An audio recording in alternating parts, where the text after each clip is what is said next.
carefully here. Merely acknowledging the existence of God, even the God of the Bible, is not itself saving. Why not?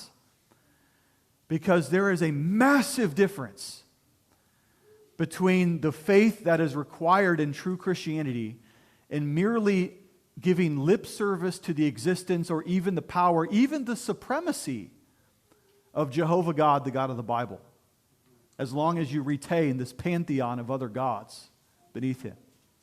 Okay?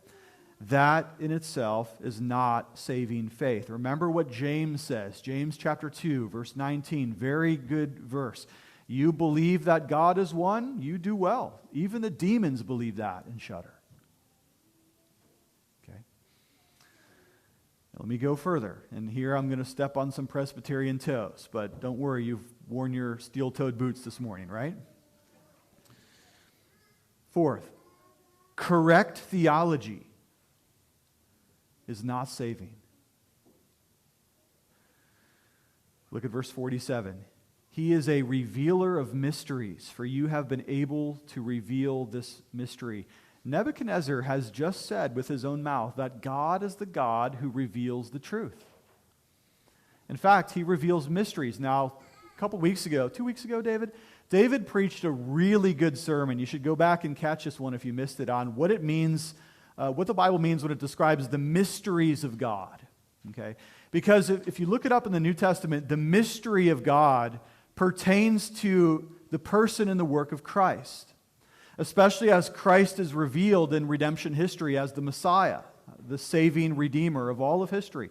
That is called the revealing of the mystery. Now, let me just give you a couple verses to jot down here if you missed that. Romans 16:25, Ephesians 1:9, Colossians 1:27, and 1 Timothy 3:16. They all speak of the mysteries of God as being revealed in the person of Christ. Okay? Now, Nebuchadnezzar just said here that God is the revealer of mysteries. And let me tell you this, that what Nebuchadnezzar says here with his mouth is so orthodox that if I read it in Calvin, or if I read it in Bavinck, or if I read it in Berkhoff, I would rely on that as a true statement. I'll go further. What Nebuchadnezzar just said here comports entirely with the Westminster Confession of Faith, which I've taken a vow to defend and to preach. Okay? I believe that we need Reformed theology, solid biblical theology. We need it. We depend on it.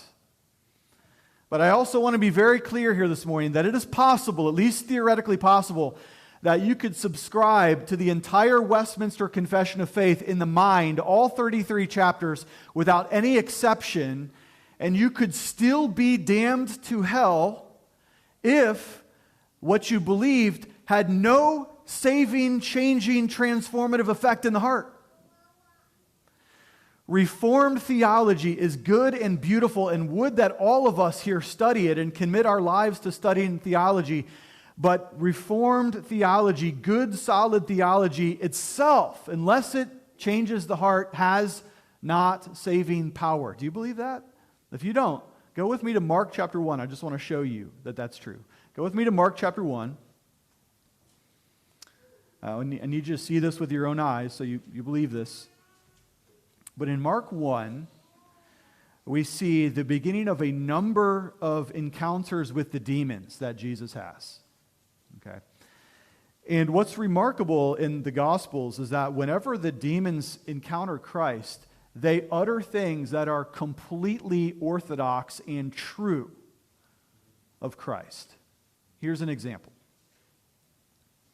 Mark 1:21. They went into Capernaum, and immediately on the Sabbath he entered the synagogue and was teaching, and they were astonished at his teaching, for he taught them as one who had authority and not as the scribes. Now look at this. Here's what happens next. Verse 23. Immediately there was in their synagogue a man with an unclean spirit, and he cried out, look at verse 24, "What have you to do with us, Jesus of Nazareth? Have you come to destroy us? I know who you are, the Holy One of God." Now that is such a true statement of Jesus, about Jesus, I should say, that you could write it down on a note card and teach it to your children and do no wrong. Because even the demons acknowledge that he is Jesus of Nazareth. The demons acknowledge that Jesus will come to judge the world. The demons acknowledge that he is even the Holy One of God. And yet they are demonic in their wickedness.